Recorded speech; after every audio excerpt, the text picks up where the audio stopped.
Throughout Origin's long history of publishing games, their games have always been greeted with great expectations. Pacific Strike is no exception. This is the first screen you'll see when you enter Pacific Strike. It would be logical to select Start a New Game. Instead, you just start out on an airfield that's under attack. The career game was quite hard for me to get into, but after you get past the first few missions, Pacific Strike starts to feel just like a Wing Commander game. As you might have already guessed, the interaction in Pacific Strike is just like that of any other sim that they create. Talk to people, get the lowdown, then off you go to do some fighting. The cinematics are well done, but I don't see why the speech pack doesn't give speech to the characters out of combat. Once you get into the actual combat, you begin to see why Origin's games are so eagerly anticipated. The graphics are beautifully detailed with incredible color.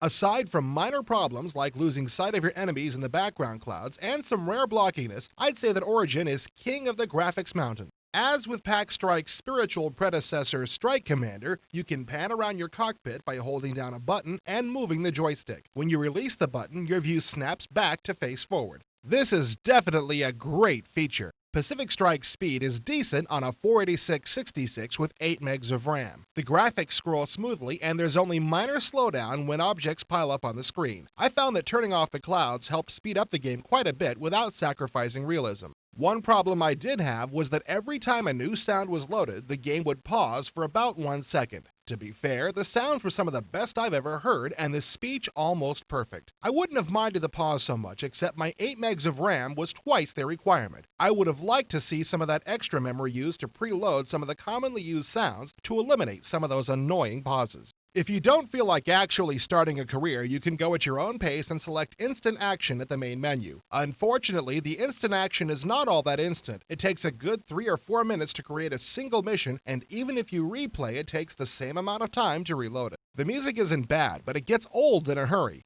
It would be nice to have a variety of tunes to choose from during my flight. My only other gripe is that the options screen can only be accessed during combat, and not from any of the other menus. Pacific Strike is a downright fun game. Although it does have a few minor quirks, they aren't likely to bug you unless you're as anal retentive as I am and don't really detract from the overall enjoyment of the game. If realistic action and intense graphics get your adrenaline pumping, look no further. Pacific Strike is the game for you.